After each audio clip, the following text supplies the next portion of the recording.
Falámos aqui ao princípio, lá para casa, que íamos tocar dois aspectos fundamentais, o sino e depois o ano jubilar. Eu passaria agora para o ano jubilar. Sr. José Cordeiro, o tema é Peregrinos da Esperança. A esperança, no fundo, está na própria mensagem salvífica de Cristo? Ele é a nossa esperança.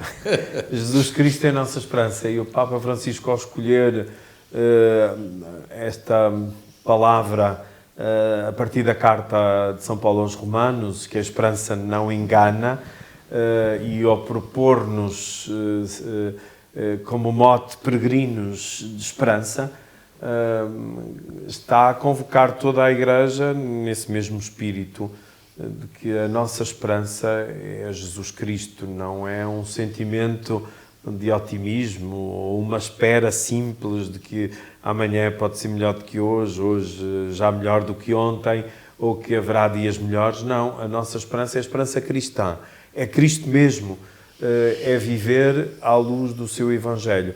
O jubileu é uma ferramenta pastoral que a Igreja se tem servido desde o século XIV, desde 1300, e que se renova agora de 25 em 25 anos, para dar maior possibilidade a que todas as gerações possam participar desta indulgência plenária, isto é, da experiência do amor ilimitado de Deus, que é um perdão pleníssimo, daí a tal indulgência plenária, que se manifesta depois de muitas maneiras, e de que o Papa disse o modo como concretizar isso é que haja sinais concretos, como a paz, os jovens, os pobres, as famílias, os presos, os migrantes, a casa comum, e são apenas propostas. Depois cada um, ou cada comunidade, cada grupo, pode encontrar os seus ritmos para participar nesta grande corrente de oração, de perdão, de comunhão de toda a Igreja, e estas possibilidades de o poder celebrar também localmente.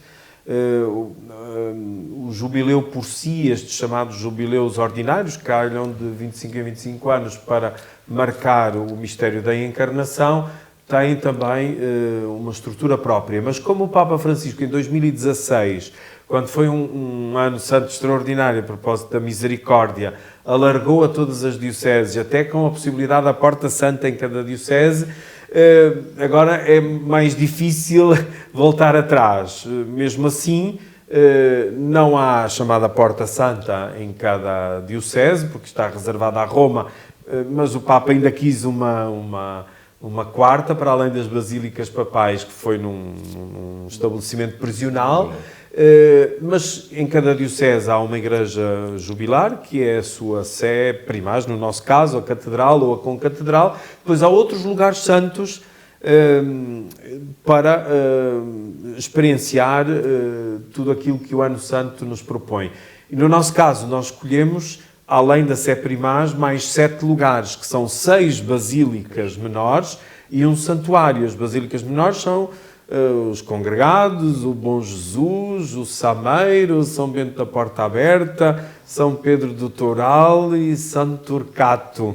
E espero não ter esquecido nenhuma. Então, o Santuário Eucarístico de Balazar.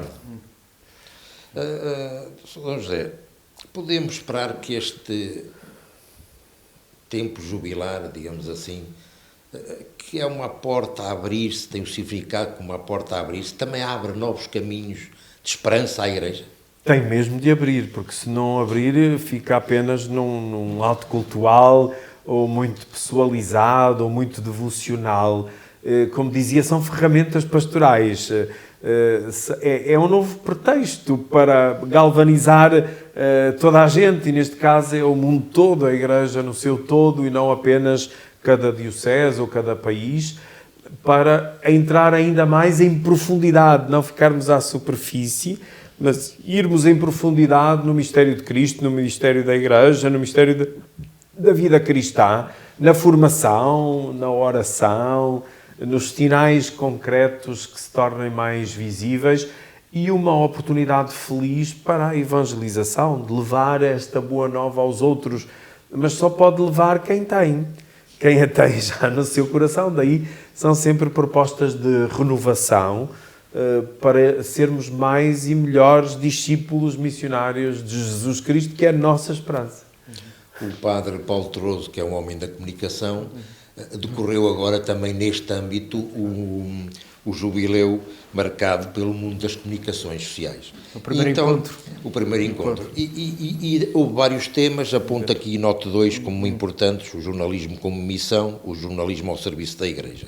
Que comunicação social cristã, já que também é um administrador aqui da comunicação social do Arcebispado de Braga, pode ser inspirada e ser realizada pelos seus próprios fazedores?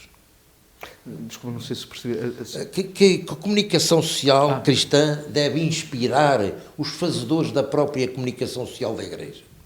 Eu acho que, quer dizer, o meu entendimento é que é a leitura. Eu entendo o jornalista, mas esta é a minha perspectiva pessoal, como um intérprete da realidade, um intérprete qualificado da realidade. E uma das missões do jornalismo, ou de um órgão de informação, é, no fundo, quando tem a sua linha editorial, portanto, aquilo que entende que é constitutivo do seu jornal e do seu projeto editorial, que é o que é importante informar, ou sobre o que é que o cidadão deve conhecer ou dar-lhe a conhecer. E nesse aspecto, entendo que a comunicação, ou os órgãos de comunicação de inspiração cristã, devem dar a leitura da realidade em chave cristã. Não é? E isso significa uma atenção digamos, à realidade e aos acontecimentos, que não seja meramente superficial, ou até que se deixe levar pelo sensacionalismo, ou unicamente, por exemplo, por ter uma questão de audiência, que é uma questão séria, não é? Porque quando um jornal precisa... Há 3 formas de um jornal ter, digamos, encaixe financeiro. Tem a ver com as vendas, tem a ver com a publicidade e tem a ver com os assinantes, não é? Nós sabemos como estão as vendas, nós sabemos como é que estão... Quem é que compra jornais... É a publicidade, não é? que é dada pela audiência. E, portanto, e provoca aqui uma tensão, não é? Saudável, mas uma tensão. Agora, o que é? Não ter uma visão, às vezes, pessimista da realidade. Uma visão de esperança, então? Sim, a visão, pois. Agora, isso, na esperança cristã, é um bocadinho ainda mais complexo. Porque a esperança cristã é uma virtude teologal, ou seja, uma dádiva, uma graça de Deus. Ou seja, até explicando de uma forma mais simples, quando é que eu tenho uma experiência verdadeiramente de esperança cristã? Quando espero contra toda a esperança. Quando a realidade, ou seja, no limite a realidade me diz que eu não tenho razões para esperar, mas mesmo assim há uma confiança interna, ou interior, não é, que me diz assim: Deus é fiel às suas promessas, Ele está connosco. Acontecesse o que acontecer, eu costumo dizer até de outra forma, ainda que amanhã seja o fim do mundo, não se preocupe, porque Deus lá está. No fim, ou seja, a esperança cristã diz-nos uma outra coisa, que o mundo não cai no caos, no abismo, não é? No vazio, mas quer dizer, o Senhor, o princípio e o fim da história é Jesus Cristo, e o fim é a comunhão plena com Deus. Portanto, eu nesse aspecto, acho que não me enganei, porque a esperança cristã não ilude. Agora, relativamente à questão do jornalismo, é uma leitura cristã da realidade. E começa com uma coisa muito simples. Se todos nós, independentemente de sermos órgãos de inspiração cristã ou não, cumpríssemos o código deontológico, eu acho que já fazíamos um grande trabalho. Agora, há várias questões que eu, por exemplo, pergunto às vezes, por exemplo, coisas muito simples. É necessário, num processo judicial, ir a todos os pormenores, se isso ajuda, se isso de facto constrói uma sociedade melhor, porque, no fundo, o jornalismo também tem uma função social importante, não é? Está de criar cidadãos responsáveis... Formativa. E às vezes cai-se numa confusão, ou que é... a transparência, há uma diferença entre transparência e pornografia que eu explico assim com uma imagem muito simples. Vamos na rua, vemos uma senhora grávida, nós sabemos o que aconteceu. Os pormenores, a pornografia, desculpem lá a expressão. E muitas das vezes o jornalismo cai até às vezes, ou vemos detalhes, por exemplo, na questão da justiça é terrível. Porque nós minamos um dos pilares fundamentais da sociedade democrática, que é a desconfiança. Quando extraímos partes de um processo, quando depois não somos capazes de contextualizar, quando transformamos isso numa novela, quando confundimos entretenimento com informação. E, portanto, aí o jornalismo de inspiração que está, pode fazer um grande trabalho, desde que não caia na armadilha, que não é fácil, ou na tentação de viver unicamente de audiências, porque depois tem responsabilidades, não é? Perante os jornalistas, tem que pagar salários, não é? E, portanto, isso não é fácil. Compreendo o que acaba de dizer, mas não acha que às vezes, agora pegando nas suas palavras, que a justiça se põe a jeito para levar umas pancadinhas ou umas palmadinhas da própria comunicação social? Demora-se 10 anos a investigar, demora-se 10 anos a fazer uma justiça ronceira, não democrática. Eu não queria adjetivar. Não, isto é à parte da nossa conversa. Não queria adjetivar, mas sim, mas isso, a mim, olha, vou-lhe dizer, estranha-me mais quando vejo, digamos, de um âmbito político, essa estranheza, porque quem faz as leis são os deputados, fazem as leis são os deputados, portanto, como tantas grandes reformas, na verdade tem que haver pactos de regime para que aconteçam. E, portanto, eu quando vejo um político indignado, eu fico indignado nesse âmbito, porque digo, bom, são os senhores que fazem as leis, são os senhores deputados que fazem as leis, não é? Portanto, é a Casa da Democracia que faz leis, não nós, não é? São José, a Igreja não pode ter medo destas novas tecnologias e do que poderá haver ainda em termos da própria inteligência artificial para se reposicionar e cumprir com o seu papel missionário de levar a palavra de Deus e a tal esperança a todo lado. Claro que não. A inteligência artificial é construída pela inteligência humana e nós temos de privilegiar a inteligência humana e pôr a inteligência artificial ao serviço da humanidade.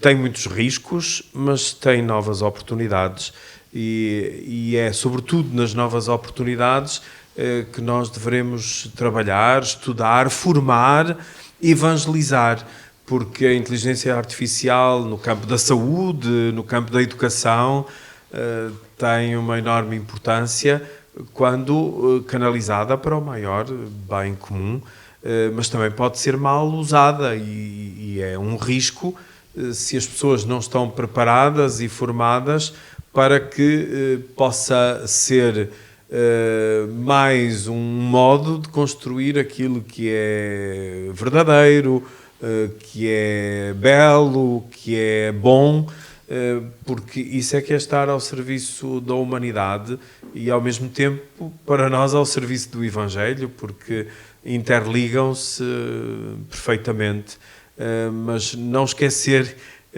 que a inteligência artificial está ao serviço da inteligência humana e foi construída por esta e por isso tem de ser regulamentada e tem que os principais responsáveis dos governos e das empresas nunca perder de vista o bem maior, que é o bem de todos, para que o bem, o belo e o verdadeiro sejam ainda mais potenciados, se é que é possível sonhar assim.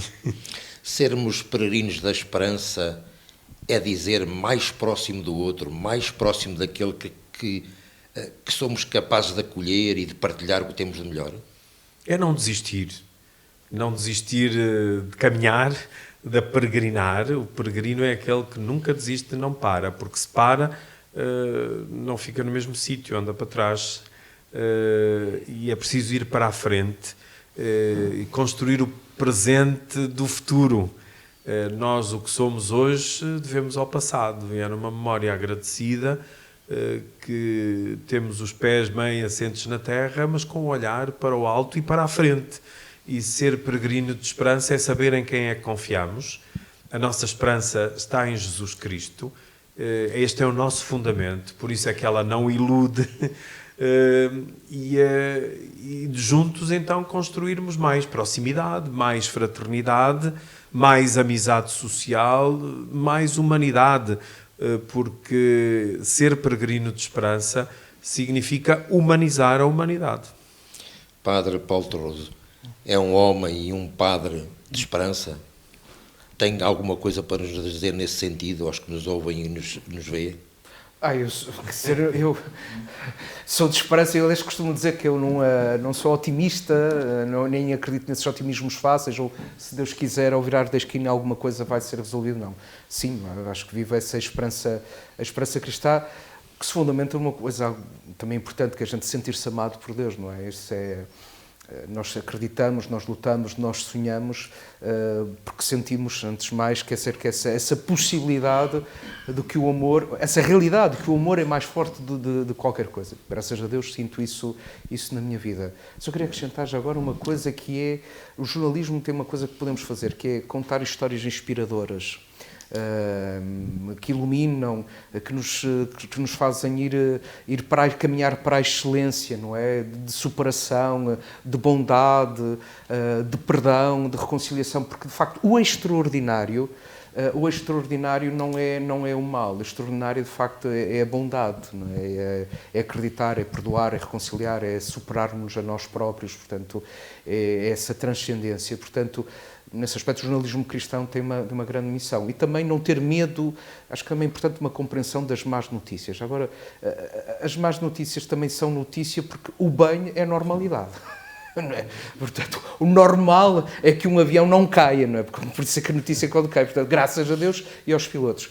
E por isso, sim, a esperança não engana, como diz São Paulo aos romanos, e é essa dádiva de Deus que nos vem através da fé, da vivência, da caridade, e portanto que nos faz caminhar, ou poder esperar que no fim a palavra de Deus seja a palavra, ou seja a concretização dessa comunhão de vida, e não dos donos deste mundo, aparentemente, não é? Sejam eles quais forem, não é?